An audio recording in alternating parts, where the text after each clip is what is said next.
अस्सलाम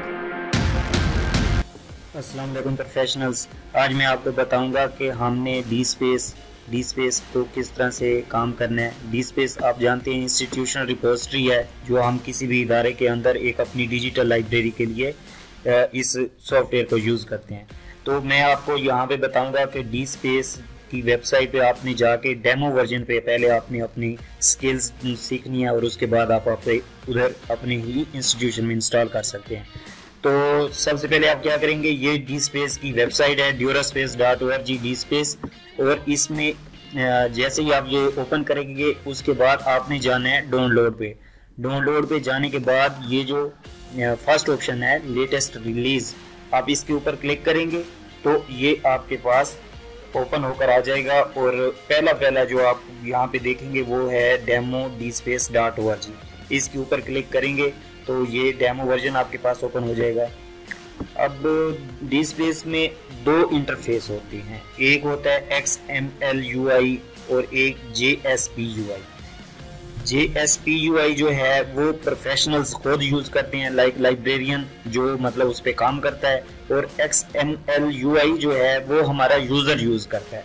जो भी हम एटम ऐड करते हैं तो वो यूजर वहां से जाके article, books, audio, video, image जो भी आप उस इंस्टीट्यूशन रिपोजिटरी पे ऐड करेंगे वहां से जाके वो अपनी रिक्वायरमेंट के मुताबिक वो डाउनलोड कर सकता है। तो आपने क्या करना है, अभी अगर मैं JSP UI पे जाऊं और एज ए लाइब्रेरियन अगर हमने काम करना है इंस्टीट्यूशनल, तो आपने यहाँ पे जाना है JSP UI, और यहाँ आप देखें तो ये डेमो वर्जन के लिए user are setup in the system, यहाँ पे उसने इन सब के नाम दिए हुए हैं। डेमो साइट एडमिनिस्ट्रेटर है, कम्युनिटी एडमिनिस्ट्रेशन है, कलेक्शन है और सबमिटर है।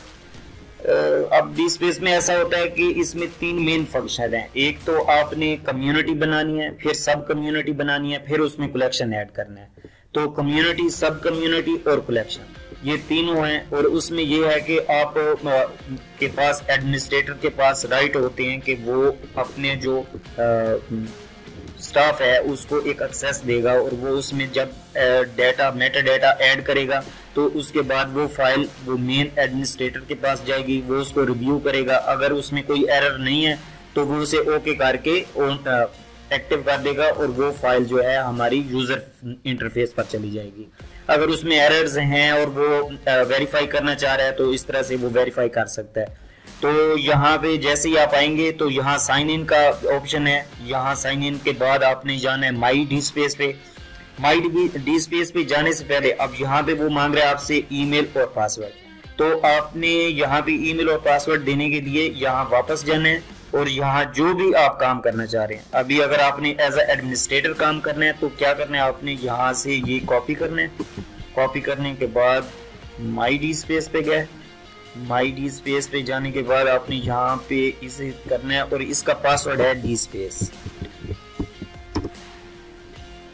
ये देखिए, ये आपके पास यहाँ पे आप लॉगिन हो गए हैं, लॉगिन हो गए हैं। और उसके बाद ये अब आप यहाँ से स्टार्ट न्यू सबमिशन है और ये एक्सेप्टेंस है। मतलब जो डाटा आपके पास आएगा ये एडमिनिस्ट्रेटर के पास आएगा। ये जो इंटरफेस है वो इसमें से रिव्यू कर सकता है, जो भी फाइल्स आई हुई हैं वो इसको न्यूज़लेटर है, सैंपल आइटम है, मैगजीन है, जो भी, तो वो उसको यहाँ से चेक कर सकता है। और यहाँ पे आप जब न्यू स्टार्ट सबमिशन करेंगे तो यहाँ पे वो आपसे पूछेगा कि आप कहाँ काम करना चाह रहे हैं, मतलब कौन सी कम्युनिटी है, उसकी सब कम्युनिटी और कलेक्शन, वो सारी चीज़ें इसमें से आपसे पूछेगा।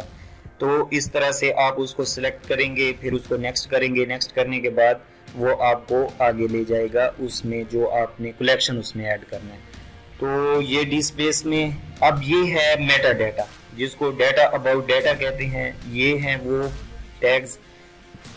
कोरा में ये होता है कि आप जैसे 020 ISBN नंबर के लिए है, 100 आथर के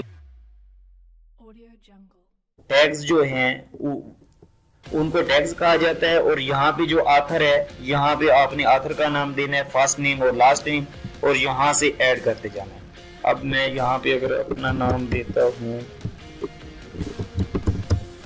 और एक से ज्यादा आथर हैं आर्टिकल्स के, बुक्स के, एडिटर्स हैं, टाइटल है, फिर अदर टाइटल्स हैं, सब टाइटल आ सकता है।